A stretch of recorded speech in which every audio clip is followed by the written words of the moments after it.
A wealthy socialite was found dead in her home under mysterious circumstances. Due to the sweltering heat, her body was already covered in lividity stains. The prime suspect? Her own husband. To determine the cause of death, forensic pathologist Dr. Bai performed an autopsy. The victim showed subcutaneous bleeding on her lips, 23 bruises across her back, and a total of 7 fractures throughout her body. The fourth rib showed the most severe damage, clearly the result of an attack from behind, followed by a vicious kick that broke the bone. Additionally, the victim's fingernails contained significant amounts of powder. Lab tests revealed it was athlete's foot medication. Dr. Bai immediately examined the body more closely. To ensure accuracy, he even leaned in to smell carefully. His conclusion: the victim didn't have athlete's foot. No athlete's foot, yet athlete's foot medication under her nails? Something didn't add up. To further investigate the cause of death, Dr. Bai opened the victim's chest cavity and discovered she'd recently undergone heart surgery. When he removed her stomach, it was filled with various medication residues. Then Dr. Bai saw something that made him drop his scalpel in shock. The woman's uterus contained a 2-month-old fetus. Meanwhile, prosecutor May interviewed the victim's housekeeper.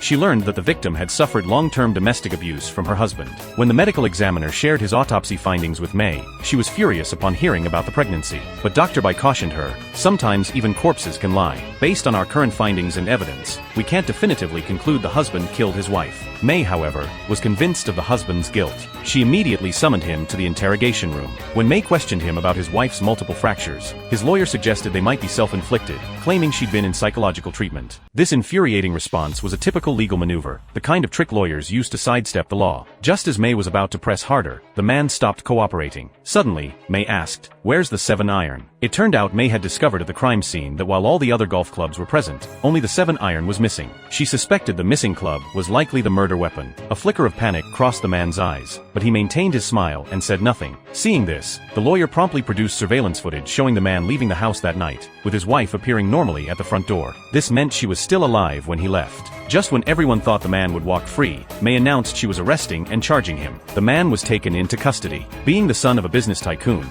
he summoned every prominent lawyer in the city, interviewing them one by one in the visiting room. The trial soon began. May first called the housekeeper to testify. The housekeeper stated that the night before the wife's death, she clearly saw the husband beating his wife with a golf club, dragging her across the floor until she went silent. Only then did he leave the house. Faced with such damning evidence, the defense attorney simply smiled. He then called his own witness to the stand. What no one expected was that this witness was none other than Dr. Bai, the forensic pathologist himself.